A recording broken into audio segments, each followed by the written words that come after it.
Hi everyone, Miss Adams here, just giving you some last minute advice before you go in for the Edexcel English Language Paper 2 exam on Monday.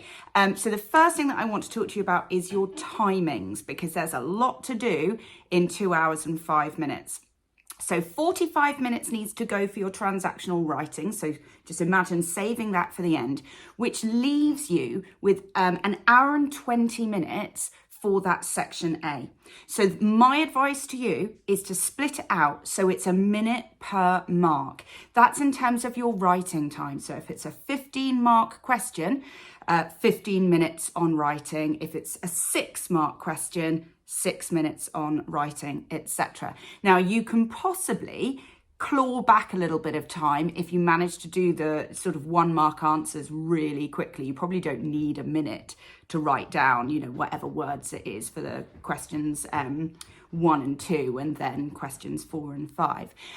If you stick to that minute per mark, that means 56 minutes for writing. So that's 24 minutes for your reading and your planning. So I would suggest that you spend initially 10 minutes reading text A and figuring out what you're going to do with it. So 10 minutes of reading and annotating.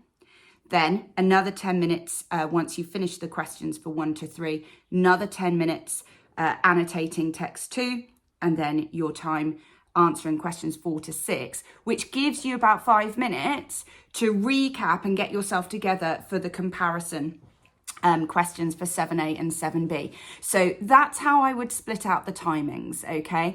If it helps, put yourself some timings down on the paper in front of you.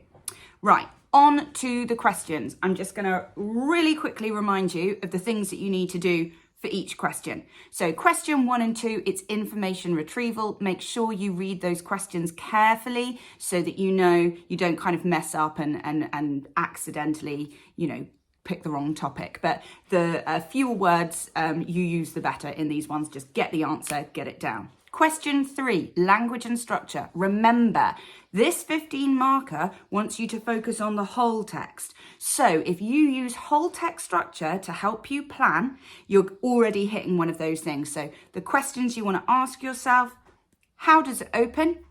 Where does it change?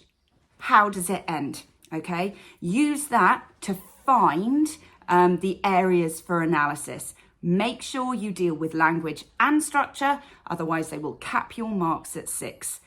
Go and have a little look at my videos on question 3, and there is also quite a short one on dealing with whole text structure to help you out there.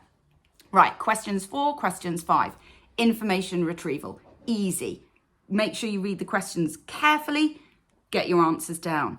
Question 6. This is your evaluation question, okay? Again, it is going to involve tracking through the whole text. They want to see you covering range, but this is where you need to use your evaluative adverbs and adjectives. Think PECs: powerful, effective, compelling, successful. Okay, so make sure you're using that language in your response. And if it helps, use SPITE as an acronym to find your content. So what does the setting look like? How is the setting described? How are the people presented or described? What's the kind of main idea, the value, the message? What sort of tone is created? Is it lighthearted and fun? Is it informal? And then what events are actually described? Okay, make sure, as always, linking it all to the question. 7A and B is your comparison time. Now, 7A is normally just on similarities, but they don't want analysis. So similarity, quote, quote. Similarity, quote, quote. Do you see what I mean? Both writers lose their socks, quote, quote. Both writers find it difficult finding time, quote, quote. Try and do 3 or 4 of them, okay? Then move on. 7B, that's your 14 marker, and this is the hard bit of the paper. Comparing, finding ideas and perspectives, little bit of analysis. Try and show range. You can point out comparisons that are similarities or differences. Both work, okay? But do make sure that you're using comparative topic sentences, that you're balanced across both texts, and you're getting a little bit of analytical work in there. Whew, that's section A over with. Hurrah, hurrah. But sadly, that's not the end. You've got 45 minutes now for your transactional writing. You get a choice of 2, okay? Only do 1, okay? And this is where you're going to get your non-fiction text. So things like your speeches, your articles, your letter writing, your review writing, and in a horrible world, maybe even information for a textbook or a guide. I'd stay away from that one personally, because it's going to be very difficult for you to like really show off your skills in rhetoric. Most important thing, regardless of the task, they want you to create a compelling voice. So be engaging. Yeah, use rhetorical devices, use your persuasive devices.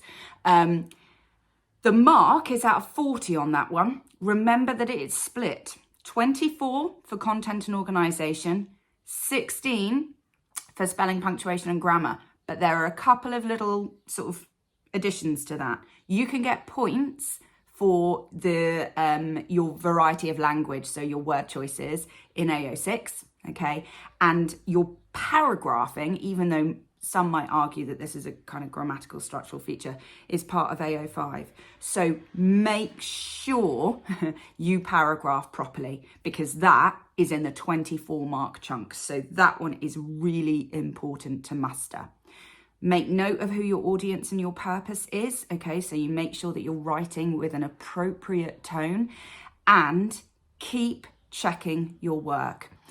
This is actually relevant to section A as well. Review as you go. Yeah, don't wait until the end when your brain is frazzled or you've run out of time. Write a paragraph, read it through, check out for those punctuation errors and check for tone. Same with section A, not so much checking for spag, but check that you're hitting the right assessment objectives and then change things as you go, all right? I think that's it from me. A bit of a flyby tour of what to do. Give me a shout if you've got any questions. I'll be happy to help you out. There are loads of videos in my Edexcel GCSE English Language playlist that will help you with this paper. So if you need a bit more support or a bit more detail, go and have a little look at those.